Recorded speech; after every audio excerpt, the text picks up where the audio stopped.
ठाणे महापालिका निवडणुकीच्या दृष्टिकोनातनं शिंदेची शिवसेना आणि भाजपच्या ठाण्यामध्ये बैठका मागील 2 दिवसांपासून सुरू होत्या आणि यामध्ये स्वबळाचा सूर दोन्ही पदाधिकाऱ्यांकडून दाखवला जातो आणि त्यामध्येच आता आपल्यासोबत भाजपचे आमदार संजय केळकर आहेत। चप्पा चप्पा भाजपा अशा प्रकारचे पोस्टर्स आज लागलेले आहेत। पदाधिकारी असं म्हणतात की भाजप आपकी बार 70 पार ठाणे महापालिकेमध्ये, तर दुसरीकडे आता ठाकरे बंधू एकत्र येणार असं संजय राऊत म्हणतात।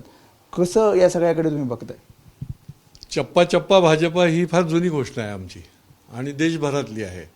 ज्यावेळेला भारतीय जनता पार्टीने बूथ लेवलपर्यंत पोहोचण्याचा ज्यावेळेला काम सुरू केलं तर प्रत्येक गल्लीमध्ये, प्रत्येक गावामध्ये, प्रत्येक पाड्यावर भाजप पोचली पाहिजे आणि या हेतूने चप्पा चप्पा भाजपा ही आमची भूमिका आहे आणि संघटन शक्ती ही देशहिताकरता आणि लोकांच्या हिताकरता अधिक वाढवली पाहिजे हीच त्याच्या पाठीमागची कायम भूमिका। बार 70 पार भाजप, फक्त अबकी बार 70 पार भाजप, एकटा अबकी बार 70 पार ठाण्यामध्ये?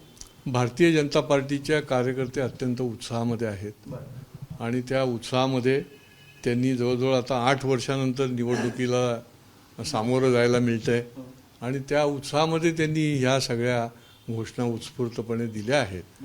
चप्पा चप्पा भाजप आणि प्रत्येक बूथपर्यंत भाजप हा आमचा नारा आहे आणि 100% संघटन शक्ती आपली वाढली पाहिजे या भूमिकेतून आम्ही शिवसेना त्याच्यात असणार का? त्या चप्पा चप्पामध्ये भाजप चप्पा चप्पा जाईल पण त्याच्यात सोबत घेणार का? नाही, भाजपा चप्पा चप्पा अशा प्रकारचा कार्यकर्त्यांनी जे आपण म्हणताय ते बॅनर लावलेला आहे, ती संघटन आमचं थेट तळागाळापर्यंत झालं गेलं पाहिजे हे आम्ही लोकसभेलाही म्हणत होतो, विधानसभेलाही म्हणत होतो। निवडणूक लढवताना शिंदेची शिवसेना सोबत असणार का ठाण्यामध्ये? ती त्यावेळेला योग्य वेळेला निर्णय होईल।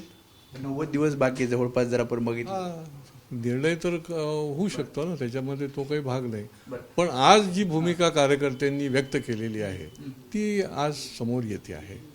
आता त्यावर संजय राऊत असं म्हणतायत की ठाण्यामध्ये ठाकरे बंधू म्हणजे ठाकरेंची शिवसेना आणि मनसे एकत्र निवडणूक लढतील आणि जर भाजप म्हणत असेल 70 पार तर आम्ही 75 पार जाऊ। संजय राऊत रोज नवीन नवीन घोषणा करतच असतात। विधानसभेलाही त्यांनी घोषणा केल्या होत्या। सगळ्या निवडणुकीमध्ये ते जे बोलतात त्याच्या नेमकं उलटं होत असतं आणि त्याच्यामुळे त्यांनी असं बोलत राहो, असं बोलण्याकरता त्यांना आम्ही शुभेच्छा देतो। पण आव्हान आहे भाजपसमोर, जर ठाकरे बंधू ठाण्यामध्ये एकत्र आले तर ते असं म्हणतात की ठाकरे सत्ताधाऱ्यांच्या ठिकऱ्या उडवतील। बघा, आम्ही कधीही कुठलंही निवडणूक असो तर कोणालाही कमी लेखून चालत नाही किंवा कोणालाही अंडर एस्टिमेट करून चालत नाही। आपल्या कामावर, कार्यकर्त्यांच्या शक्तीवर, जनतेच्या आशीर्वादावर आपल्याला पुढे जायचं असतं आणि त्याच्यामुळे आम्ही त्या दृष्टीने निश्चितपणे पुढे जाऊ। शेवटचा प्रश्न, जसं स्वाभाविकच आहे की स्थानिक स्वराज्य संस्थांच्या निवडणूक आहेत त्यामुळे पदाधिकाऱ्यांचं म्हणणं आहे की स्वबळावर भाजपने प्रत्येकाला चान्स मिळेल, असं काही वरिष्ठांसोबत बोलणं चालू आहे किंवा तशा प्रकारचा कल हा नेत्यांचा सुद्धा पाहायला मिळतो?